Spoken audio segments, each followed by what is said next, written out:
Kashmir live discussions में आप तमाम नाज़रीन का इस्तकबाल है। आज के इस डिस्कशन में हम ख़ास मौजू के तहत बात करने जा रहे हैं हमारी काबिल सहाफ़ी बाबरा वानी से, जो ड्रग अब्यूज़ के हवाले से काफ़ी काम करती आई हैं। जो फ़ीमेल ड्रग अब्यूज़र्स हैं उनकी तादाद भी दिन ब दिन बढ़ रही है, लेकिन क्या उस कदर बढ़ रही है? ज़मीनी सतह पर काम किया है बाबरा वानी ने। आइए मज़ीद तफसीलात हम इन्हीं से लेंगे। बाबरा, बहुत बहुत शुक्रिया thank you so much join करने के लिए। Thank you. यही सवाल रहेगा, आपने अपनी स्टोरी में ज़िक्र किया है कि फ़ीमेल ड्रग अब्यूज़र्स का नाम जो हम आजकल सुनते हैं कि दिन ब दिन में इजाफ़ा हो रहा है, वैसा कुछ है नहीं, क्योंकि ये आपको एक्सपर्ट्स ने इस बारे में मालूमात दी है। क्या है ये मामला? देखिए इकरा, क्या चीज़ है कि आए दिन बहुत सारी ऐसी रिपोर्ट्स आती है जो कि मैंने भी पढ़ी थी और जिसकी वजह से ये आइडिया आया था कि फ़ीमेल ड्रग अब्यूज़ पे काम करना चाहिए।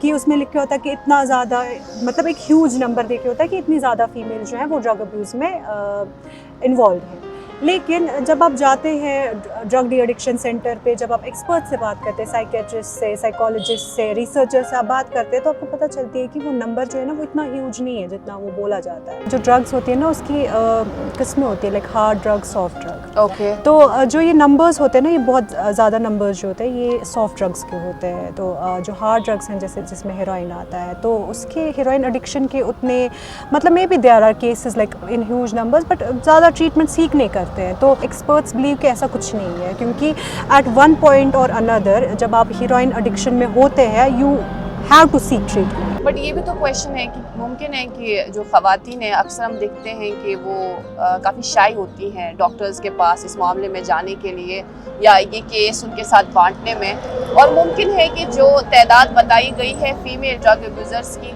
शायद इससे ज़्यादा हो और शायद वो सामने नहीं आ रही हो। तो इस हवाले से ज़रा हमें थोड़ा सा इल्मियत दें। जो विमेन होती है, ऑफ कोर्स वो इस वजह से कि हमें जज किया जाएगा, वो नहीं करती seek treatment, right? That is absolutely right. When I say again this heroin addiction, that's what I heard from the experts. They said कि हेरोइन एडिक्शन में you at one point have to seek medical help, ठीक है?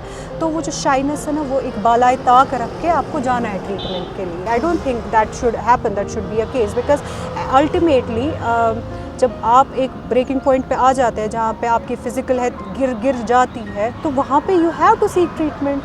तो ये लोग नहीं आते हैं इन ह्यूज नंबर्स। मैं drug de addiction centre I have gone there like for 3-4 times like continuously. I didn't see any female patient like coming regularly, and even doctors there, they said कि ज़्यादा नहीं है patients आते, 20-25 patients, 30,000 and 25, like compare it.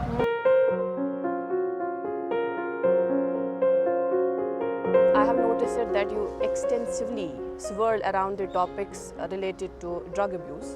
I got the chance to read your story to Hell and Back, if I'm not wrong. Kindly brief us a bit about it. To Hell and Back, basically it was a one character story, जो कि एक लड़की थी, like she was very young when she kind of become a prey to drugs. She was sexually exploited, she was physically exploited, she was emotionally exploited, and वहाँ पे फिर बहुत सारे abusers आ गए, like sexual abuse as I already mentioned. उसके अलावा वहाँ पे इमोशनल अब्यूज़ आ गया, क्योंकि देखिए क्या होता है जब एक बार आप ड्रग्स में पड़ जाते हैं and then you become dependent on those drugs, तो क्या होता है कि उनको प्रोक्योर करना, उनको लाने के लिए you have to go through like various, like वो होते हैं ना एक, मतलब हमारे लिए we can not even imagine what they go through. अपनी इस रिसर्च में जो कि आप कई ड्रग डी एडिक्शन सेंटर्स भी गई, वहाँ आपने एक्सपर्ट से बात की, उनकी राय ली और उनसे कुछ आपने डेटा लिया जो आपने फिर हमारे साथ भी शेयर किया। हमें बताइएगा कि क्या इसमें शादीशुदा जो लोग हैं, कपल है, बिलखुसूस फिर जो ख़वातीन हैं, क्या वो भी इसमें मुब्तला है? जब मैंने रिसर्च की और मैंने एक्सपर्ट से बात की, तो मैंने ये भी पाया कि बहुत सारे ऐसे कपल्स हैं जिसके मतलब जिसमें एक तो पार्टनर, बिकॉज़ वो ड्रग एडिक्ट होते हैं, तो उनकी जो पार्टनर्स होते हैं वो भी ड्रग एडिक्शन में पड़ जाते हैं।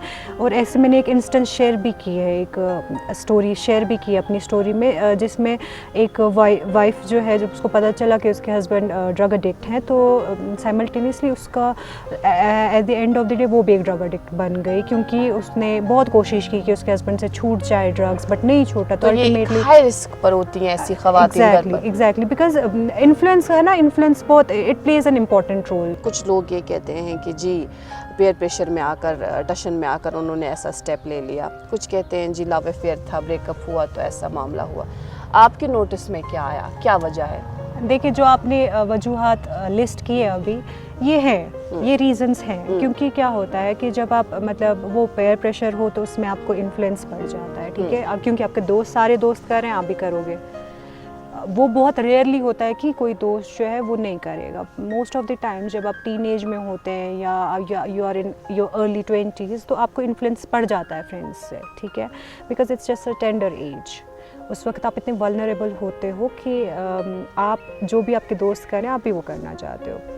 उसके अलावा जैसे आपने रीज़न बताया अनएम्प्लॉयमेंट का, तो ऑब्वियसली अनएम्प्लॉयमेंट जब होती है तो there are like various mental health disorders, like depression हो जाता है लोगों में, है ना, बाइपोलैरिटी हो जाती है। तो उसमें this is one of those escapes. I have seen people जिनके ब्रेकअप्स हुए and they have fallen prey to drugs. See again, as plays a very crucial role, or that too when people are at a tender age, it plays a very crucial role. We are not talking about only about addicts. We are talking about peddlers as well. We are talking about buyers as well. We are talking about sellers as well. As I said earlier that you have extensively worked on this particular issue, particular topic, drug abuse, and you got the chance to visit so many de-addiction centers over here. How did you find the environment over there?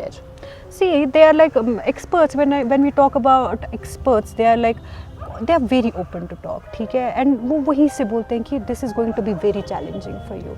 And environment की बात तो क्योंकि mail addicts का इतना flow होता है ना इस centers में, इन centers में, you see an addict like every minute there.